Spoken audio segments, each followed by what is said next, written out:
رضا گھر چھوڑنے کے بعد شمائلہ سے اپنے باپ کے بارے میں کہتا ہے کہ اب کچھ بھی ہو جائے میں اس آدمی کے گھر واپس نہیں جاؤں گا، چاہے اس کے لیے مجھے اپنا لائف سٹائل ہی کمپرومائز کیوں نہ کرنا پڑے۔ لیکن رضا کو اسی دن پتہ چل جاتا ہے کہ وہ تو اس قابل ہے ہی نہیں کہ اپنے باپ کے بغیر ایک قدم بھی اٹھا سکے۔ دونوں میاں بیوی ہوٹل میں کھانا کھاتے ہیں اور پھر رضا جب اپنے کارڈ سے پیمنٹ کرنے کی کوشش کرتا ہے تو اس کے دونوں کارڈز ان ایکٹیو ہوتے ہیں۔ شمائلہ کے سامنے اپنی عزت بچانے کے لیے کہتا ہے کہ ان کی مشین خراب ہوگی، لیکن پھر اے ٹی ایم پہ جا کے چیک کرتا ہے تو پتہ چل جاتا ہے کہ اس کے کارڈز تو اس کے باپ نے بلاک کروا دیے ہیں۔ اب رضا کے پاس نہ کھانے کے پیسے ہیں نہ رہنے کے، اور شمائلہ اس سے ضد کرتی ہے کہ جو اپارٹمنٹ اسے پسند آیا ہے وہیں شفٹ ہو جاتے ہیں۔ اب تو رضا کو بہت غصہ آتا ہے اور شمائلہ سے کہہ ہی دیتا ہے کہ تمہیں ایک بات سمجھ کیوں نہیں آ رہی کہ ہم لٹرلی کنگال ہو چکے ہیں۔ شمائلہ سوچتی ہے کہ میں نے تو اس لڑکے سے اس کی عمارت دیکھ کے شادی کی تھی، مجھے کون سا اس سے محبت ہے۔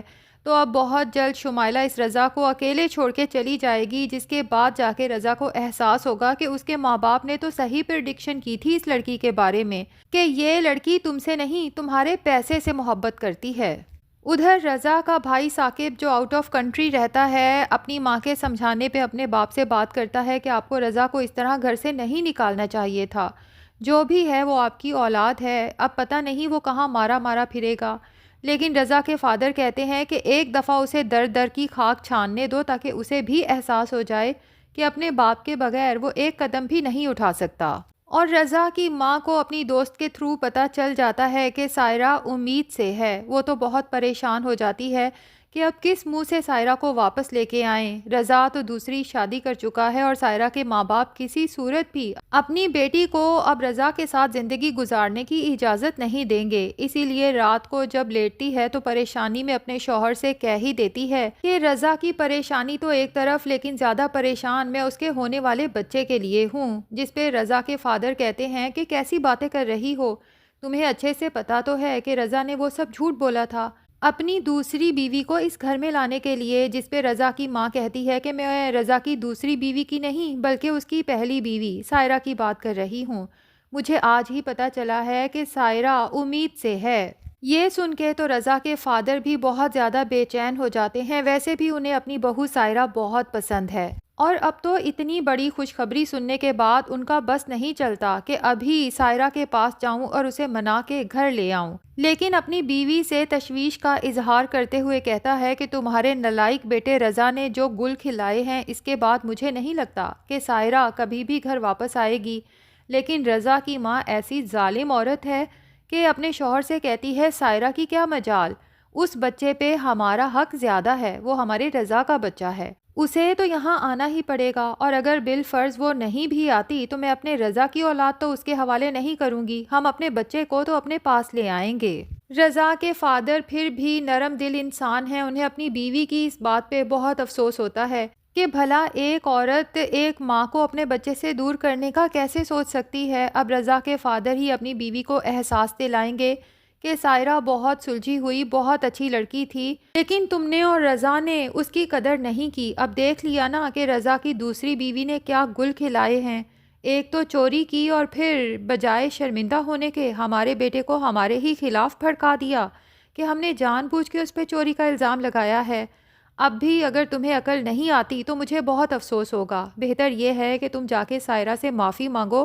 اور اپنے بیٹے کو بھی 2 دن ادھر ادھر کی ٹھوکر کھانے کے لیے چھوڑ دو، اس سے کانٹیکٹ نہ کرنا۔ بہت جلد یہ لڑکی شمائلہ رضا کو خود ہی چھوڑ جائے گی اور رضا کو بھی 2 دن میں تارے نظر آ جائیں گے، پھر اس کے بعد جب وہ گھر واپس آ کے معافی مانگے گا تو ٹھیک ہے، ہم ماں باپ ہیں، ہم اسے معاف کر دیں گے، لیکن یہی شرط ہوگی کہ وہ سائرہ کے ساتھ اب اخلاق سے رہے گا۔ دوسری طرف کشف کو تو اس شمیم پہ شک ہے کہ یہ اچھے ہونے کا صرف ناٹک کر رہی ہے، ورنہ اس کی نیچر ہی نہیں ہے کہ یہ کسی کے ساتھ بھلائی کر سکے۔ اب کشف کچھ دن کے لیے اپنے گھر آ جاتی ہے، لیکن مجبوری کے تحت اپنے ماں باپ کو بھی شمیم کی حرکتیں بتا نہیں پاتی، کیونکہ اس کے ماں باپ پہلے ہی سائرہ کی وجہ سے بہت پریشان ہیں۔ وہ نہیں چاہتی کہ میں بھی اپنی پریشانی کا تذکرہ کروں اور میرے ابو ایک دفعہ پھر ہاسپٹل پہنچ جائیں۔ اس لیے جب کشف کی ماں کہتی ہے کہ شکر ہے اب تمہاری طرف سے، تو مجھے کافی تسلی ہو گئی ہے، خاص طور پہ جب سے شمیم نے معافی مانگی ہے۔ اب تمہارے ابو کو اور مجھے صرف سائرہ کی طرف سے پریشانی ہے، ہماری وہ بیٹی بھی اپنے گھر میں سکھی بسے، رضا کو کچھ عقل آ جائے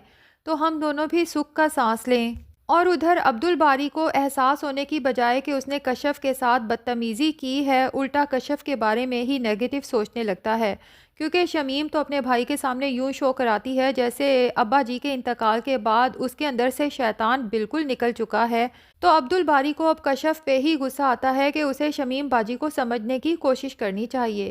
اور عبدالباری کو چونکہ آفس میں بھی تھوڑی ڈانٹ پڑ چکی ہے کہ 2 ماہ سے اس نے اپنے ٹارگٹس اچیو نہیں کیے، عبدالباری جب اپنی یہ پریشانی اپنی بہن شمیم کے ساتھ شیئر کرے گا تو شمیم کسی نہ کسی طرح سے عبدالباری کے دل میں یہ بات ڈال ہی دے گی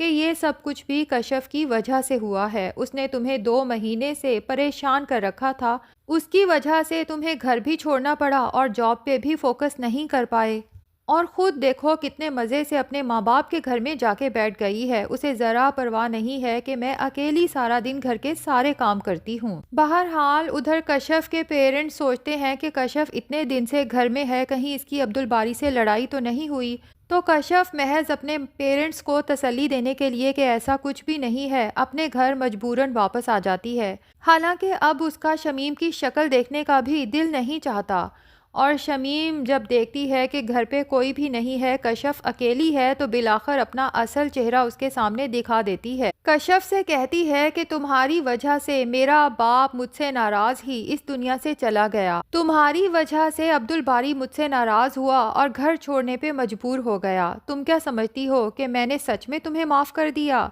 یہ پھانس ہمیشہ میرے دل میں چبھتی رہے گی، اور اس کی چبھن میں جب تک تمہیں محسوس نہ کرواؤں، میرا نام بھی شمیم نہیں ہے۔ تم کیا سمجھ رہی تھی میں نے تمہیں معاف کر دیا؟ میں معاف کرنے والوں میں سے نہیں بلکہ بدلہ لینے والوں میں سے ہوں۔ کشف تو حیرت سے شمیم کو دیکھتی کی دیکھتی رہ جاتی ہے کہ اس کے دل میں جو خدشہ تھا وہ بالکل ٹھیک تھا۔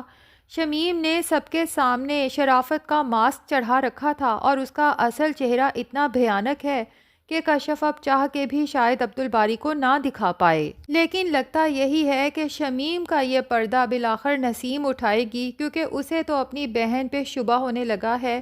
کہ یا تو شمیم مجھ سے بھی سب کچھ چھپا رہی ہے، یا پھر ابا جی کی موت نے اس کے دماغ پہ اثر کر دیا ہے،